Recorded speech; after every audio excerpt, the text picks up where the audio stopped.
All right, we're in Missoula here. We still got that broken microphone, so we're just cupping around the microphone here so that we have a better chance of hearing me. Remember, we're in Missoula, Montana, and it's beautiful. Check out the Missoula courthouse. See if these gentlemen know about Jewish products. Oh, good afternoon, gentlemen. How you doing? This is Patrick Whittle. I got some questions for you real quick. Oh, we're okay. Thanks, though. Oh, I'm not selling anything. No, that's fine. We're here all the time, Frank. All right. Well, yeah, no, never tell them you expect something messed up there. So, just talking about the 2020 campaign with some people here, and unfortunately, looks like you missed the vote in terms of catching people on their way home from work, so we'll try and catch some stragglers here. Was it a bunch of people camped out?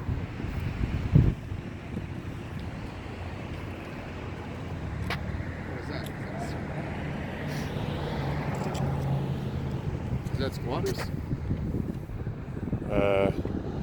Yeah. Maybe there's some cafes or something. Looks closed. Yeah, this is downtown Missoula. I was hoping for more people. Oh, we got some people there. Maybe they want to talk about the Jews. Einstein. Wow.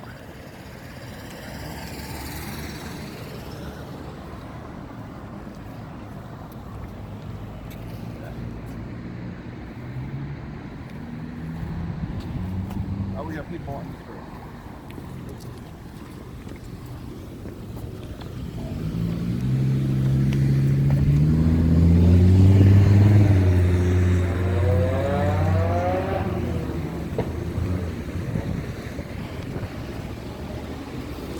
Oh, good afternoon, sir. How are you doing? My name's Patrick.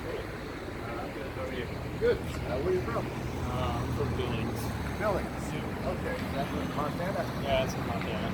So I got a few questions here. I'm running for office, and I was wondering if you cared about fairness in academic admissions. I would say I know a lot about it. Well, what if I were to tell you, well, if you were to guess what, like, the top university in the country is, what would you guess? Maybe MIT or, I don't know, Carnegie Mellon, Stanford, something like that. Maybe. Harvard, maybe? Harvard. Okay. Now, I'm going to quote something here. It's going to surprise you. There's a group of people, an ethnic group, right now, according to their own student organization for this ethnic group, they constitute 67% of the student body for the graduate school at Harvard. Pretty crazy, 2 out of 3 students, one ethnic group, right? You want to guess what percentage of the overall U.S. population this ethnic group is? No idea. I mean, if they're 67% of the Harvard grad school, they should be probably around 60-70% of the country, right? That would be a very interesting statistic then, probably. Well, I mean, so you're going to guess they're probably white then, European white people, right? That'd probably be your guess for 67% of the graduate student body at Harvard, right? I don't know. Well, it's not white people. Do you know what percentage of the overall population this 67% of the student body at Harvard is? What ethnic? They're less than 2%, 1.7% of the U.S. population to be exact. Now, how can 1.7% of the U.S. population take up 67% of the graduate student seats at Harvard? Sounds like some supremacism to me. How about you? I don't know. Care to guess what ethnic group that is? Latvians? No? Nope. I don't know. That letter's too high. Go down in the alphabet. Oh boy. L's about halfway through. Come down. Alright, Bavarians. Bavarians. Nope, it's not Bavarians, and it's not Eskimos either. Go up with the letters there. Idiots. Well, you've only jumped one letter there. It's Jews. Pretty interesting fact, right? 1.7% of the population of the United States is Jewish, ethnically. But there's 67% of the Harvard grad school. Now, Harvard, right? Let's talk about Harvard a little bit more. So, last year, 65, 70% of the top performing high school students, depending on what metric you're using, the way of measuring success, were white, ethnically European, right? Not Jews. Pretty high, 65, 70%. That's about what percentage of the population whites were a few years ago, so it makes sense, right? You know what percentage of the incoming class at Harvard undergrad white people were last year? 65, 70% of the top performing high school students, Harvard undergrad, not the grad school. So, freshmen in college are coming from high school, right? You're going to think top universities, so, 65, 70% of top high schoolers are white. Guess what percentage of the incoming class at Harvard was white last year? Wow, brave man. That took balls. No, it's 12%, a little bit higher than that. Now, I think it's safe to say, as someone that's running for the president in 2020, that white people are getting fucked pretty hard by the current system, a Jewish supremacist system. Now, do you know what the strongest lobby in Washington is? By orders of magnitude, the money they spend on campaign contributions and the different political action groups they coordinate. What's the biggest, baddest lobby in Washington? By orders of magnitude. Care to guess? I guess you're going to say something having to do with Jews. APAC. You're absolutely right. Ding, ding, ding. You're going to be ringing this bell a lot. The longer you staying with me, the more your ears are going to start ringing from dinging that bell. Well, I'm going to cross the street at some point, so... Well, just another fun statistic for you. Are you aware in the 1920s and the 1930s it was illegal to 1. Be Christian, 2. Be married, 3. Criticize Jews in the Soviet Union? Do you care to guess which ethnic group constituted less than 1% of the Soviet Union's population, but over 85% of the Soviet government?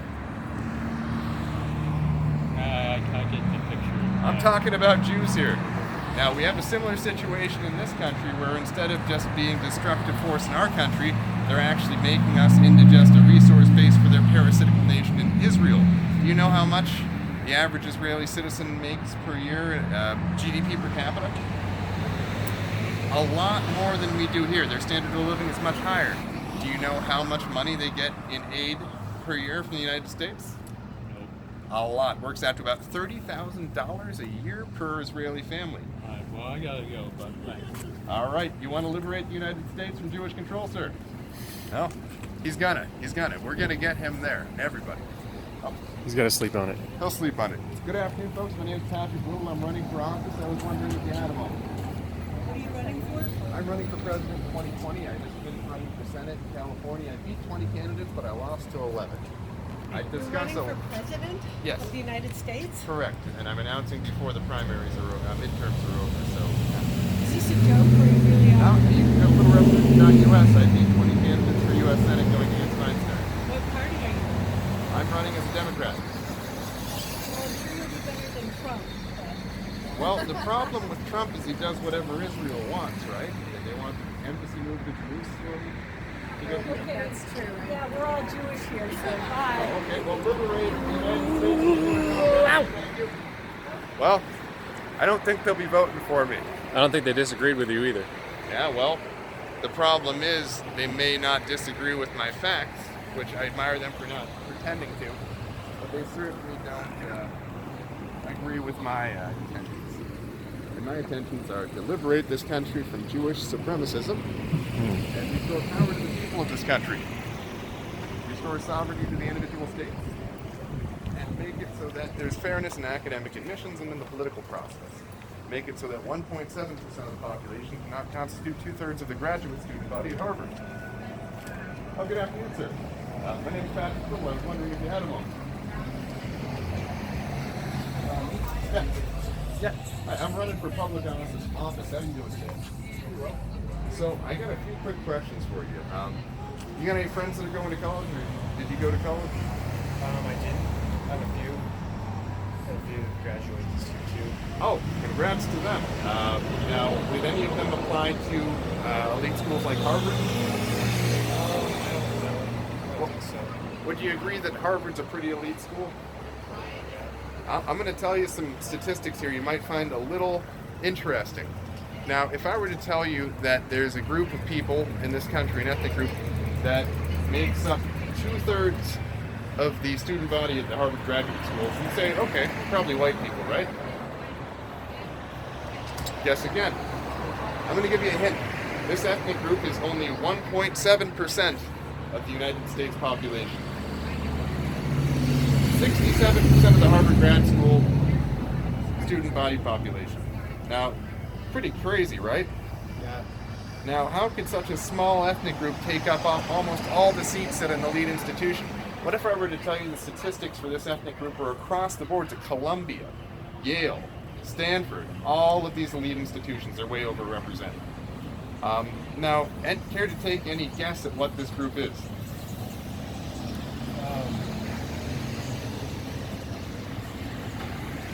This is gonna be a wild guess. Go ahead. Armenians. Okay, so that's the end of the alphabet. That's begins with a Y, right? Yeah. Let's play a game. So let's go a little bit closer to the middle of the alphabet, and I'll tell you whether or not the number of the letter is higher or lower. So it's lower than Y.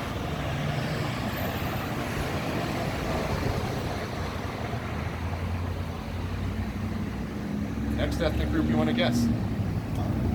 I'll say.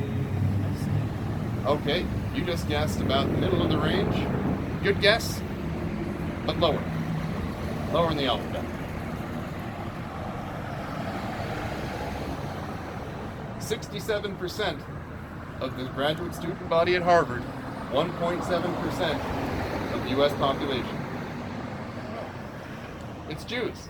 Oh, really? Crazy, right? Yeah. Now, I got some more interesting statistics for you about elite universities. Harvard, for example, you know what percentage of the incoming class at Harvard was ethnically European or white last year?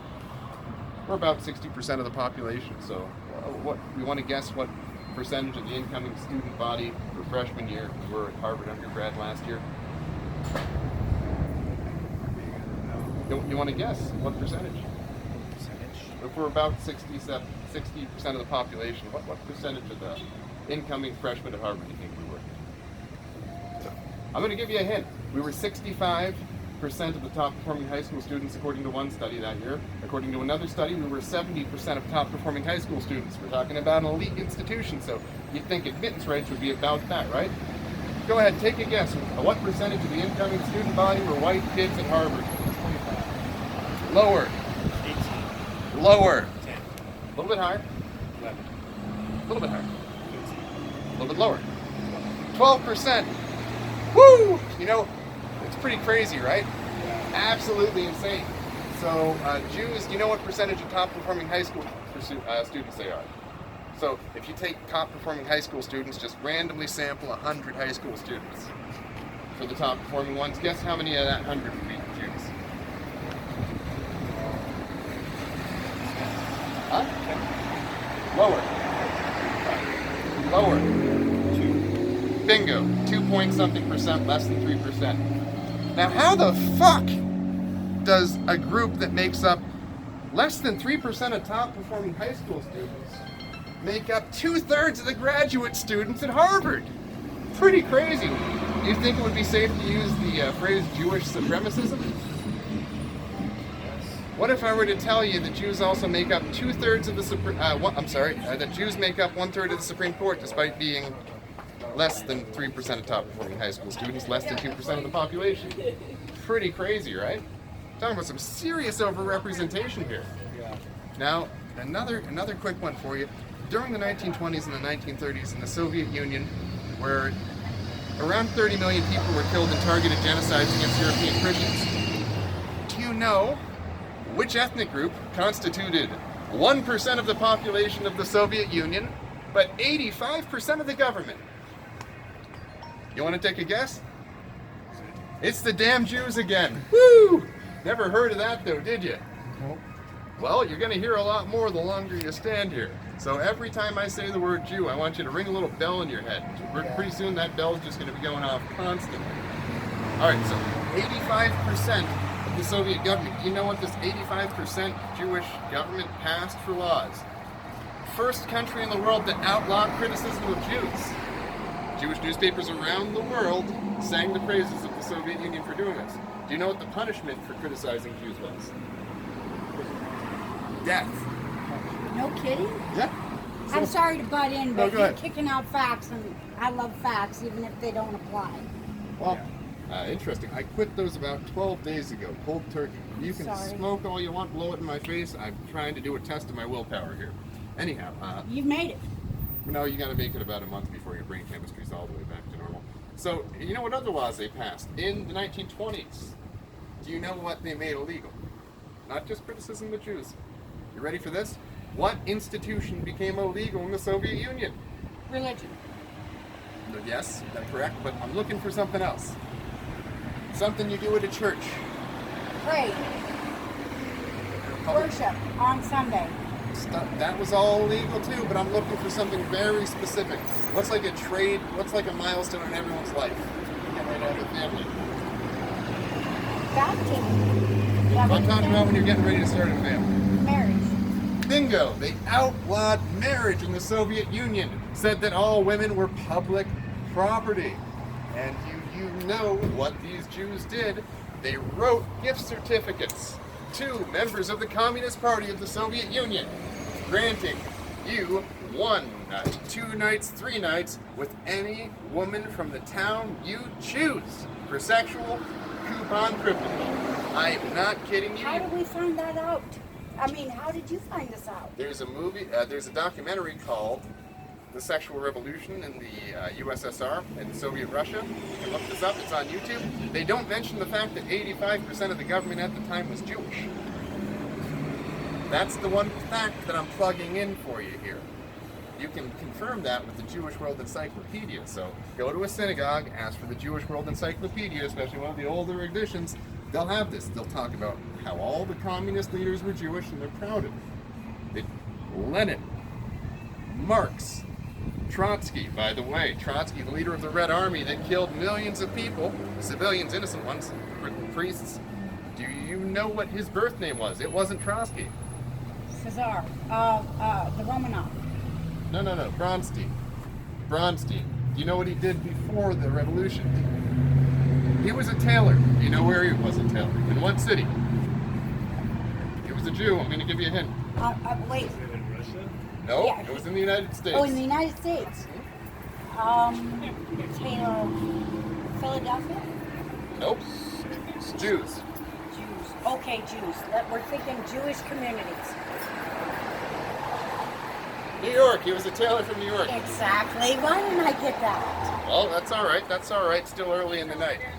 Now, the interesting thing there is why would he change his name? Why did all these Jews in the Soviet government change their name to be not Jewish?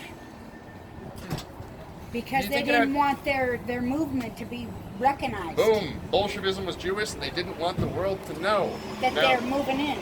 and taken over and exploiting. Now, the interesting thing here is that when you're aware that Hollywood studios, the news, the banks in this country are completely owned and controlled by by Jews. Can you name me a single news channel that is not owned by Jews? There Yeah. isn't one. Go ahead. They've got one that's a Russian channel. Okay, but that's in Russia. And that's Jewish. But RT, their CEO, is Jewish. It's a Jewish one. Right. The interesting thing here is that in this country, Jews are overrepresented relative to their proportion of the population by close to 10,000% compared to white people in Hollywood, news media, and this is producers, directors, and editors. Wow, pretty mind-blowing, right? Now, I'm gonna blow your mind a little bit more. Jewish Hollywood. In the movies, what Now, kind? you're not a skinhead, are you? No, I don't. I mean, no, I also have you're brown. very cute. I but also have brown hair and brown eyes. I'm just wondering where, I mean, Well, hold on.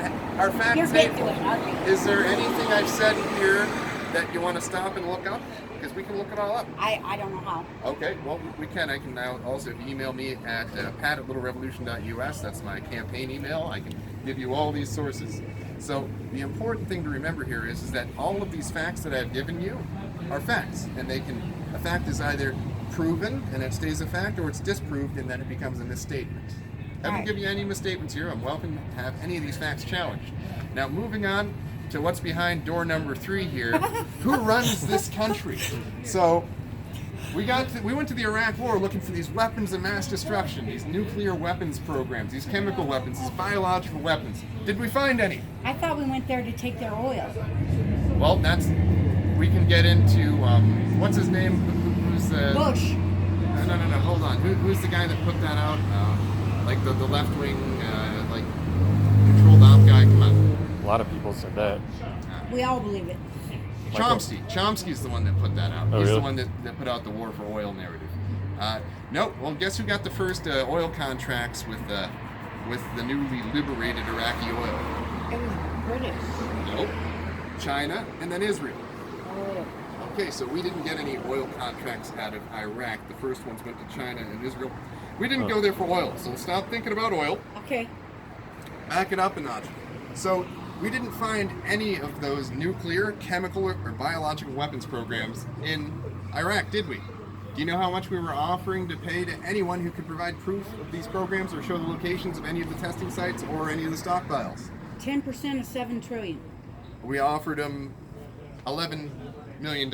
Anyone who could show evidence of biological weapons programs or stockpiles or chemical weapons or stockpiles or nuclear weapons or stockpiles or processing materials for the refinement of weapons grade uranium. You know how many people in that very poor country, decimated, where people were starving to death, were able to say, I want that $11 million. You know how many were able to claim it? 0, because there were no fucking weapons programs there that the intelligence before the war described. Do you know where the intelligence reports came from that they were processing uranium, had biological weapons and chemical weapons in 2001, 2, 3? Oh, this was a cover-up to get the Jews. Hold on. Do you know what country's intelligence agency provided us those falsified reports? Boom! You know the name of their intelligence agency? Mossad. Do you know what their motto is? The Marine Corps has a motto, it's Semper Fidelis, always faithful. I don't know the Hebrew, but do you know what the English meaning of the motto of the Mossad is? By deception we wage war. Oh, fuck. How many Israeli soldiers died invading Iraq? 0. Because they didn't take part in the invasion. There is a general named Clark who in the 90s or in the 2000s said that every country we're invading and attacking was on a list in the late 70s, early 80s in the Pentagon. The the Yam-Kanan plan or the Yam-Anan plan? It's from 1979.